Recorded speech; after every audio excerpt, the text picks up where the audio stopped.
আমরা প্রত্যেকেই জীবনে অনেক বড় হতে চাই এবং নিজেকে সাফল্যের একদম চূড়ায় নিতে চাই।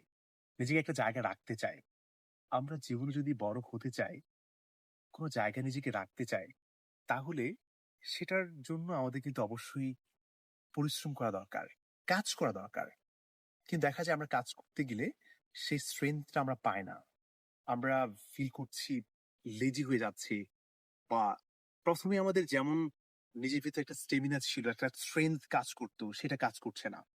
এর পেছনের মূল কারণ হচ্ছে আপনি শুরুতে আপনার ভেতরে যে মেডিটেশন, মোটিভেশন কাজ করত, সেটা এখন কাজ করছে না। আপনি যদি একটাবার থিংক করতে পারেন যে, আমি নিজেকে একটা জায়গায় নিতে চাই এবং সেটার জন্য আমার ভেতরে যে একটা কনসিস্টেন্সি বা আ সেই কাজের প্রতি ভালোবাসা রেখে এগিয়ে যাওয়া, সেই কাজটাকে ভালোবেসে আ নিজেকে সবসময় পুশ করা, তাহলে দেখবেন যে সেই কাজটা আপনার জন্য একদম সহজ হয়ে যাবে। নিজেকে একটা জায়গায় নিয়ে যাওয়ার জন্য আমাদের যেমন পরিশ্রম করা দরকার, ঠিক তেমনই নিজের চিন্তা চেতনা, নিজের মনটাকে সেই জায়গায় স্থির করা দরকার। তাহলেই আপনি সেই জায়গায় নিজেকে নিয়ে যেতে পারবেন।